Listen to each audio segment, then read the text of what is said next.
Hello and welcome to this week's edition of the New Haven Independent V-Log News Summary, brought to you direct from our newsroom, otherwise known as my compost heap. Let's see what stories we're working on this week. Oh, we got some light bulbs from Rite Aid. It's going to cost a lot more to keep your lights on starting January because of a rate hike suggested by United Illuminating. The Attorney General is calling it a tsunami rate hike.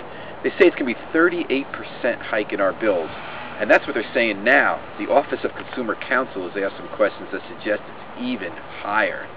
Now, regulators supposedly have to say that the deal's okay, but we know the fix is in if you listen to some of the comments from regulators.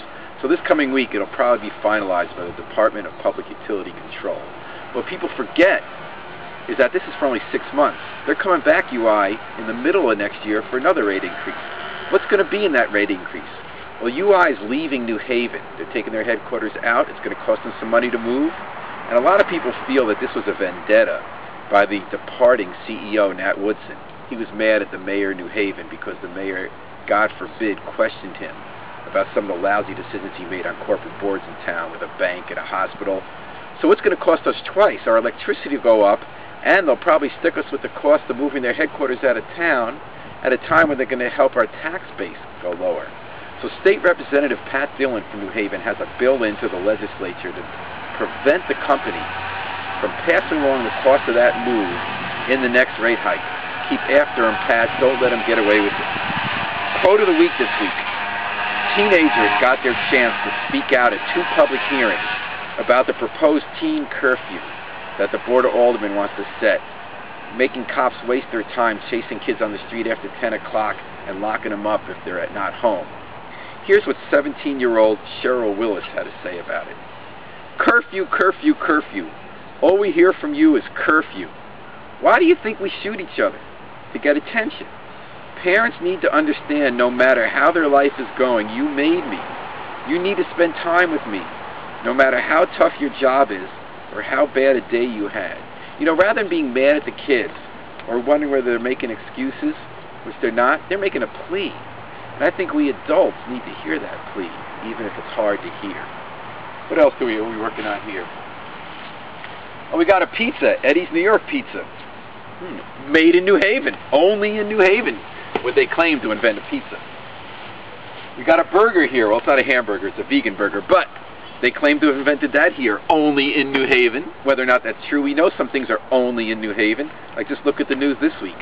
Only in New Haven would you have a committee of a board of aldermen whose entire mission is to try to promote affordable housing. They bring in a guy who's building $1 million condos downtown and kicking out businesses that have been there for 10 to 30 years.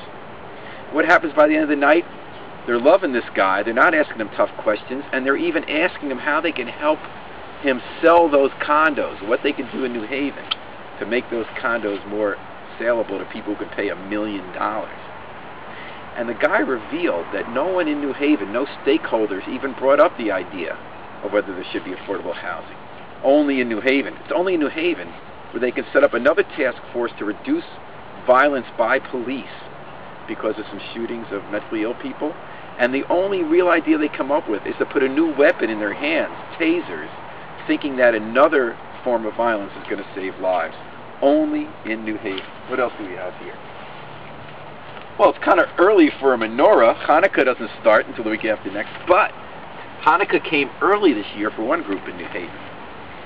The Jewish Coalition for Literacy was out. These were volunteers out tutoring kids in public schools. They found out they didn't know the right language in a lot of cases. They needed to learn Spanish. So they went to their friends at Casa Otanao, which is a great place. It's the oldest senior center in town that caters to Latinos, has a lot of great community work going on there.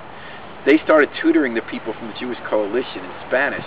They began speaking each other's language, and pretty soon a friendship developed. They had a party at Casa, and this week the party went over to the Jewish Community Center, where the two groups had a holiday celebration. They told the Hanukkah story in Spanish. They ate latkes and sang. And that's the kind of relationships we love seeing going on in New Haven, where people cross barriers and build bridges, and we know that better things can happen. Until next time, this is the Independent V-Log News Summary, and remember, always pick up your trash.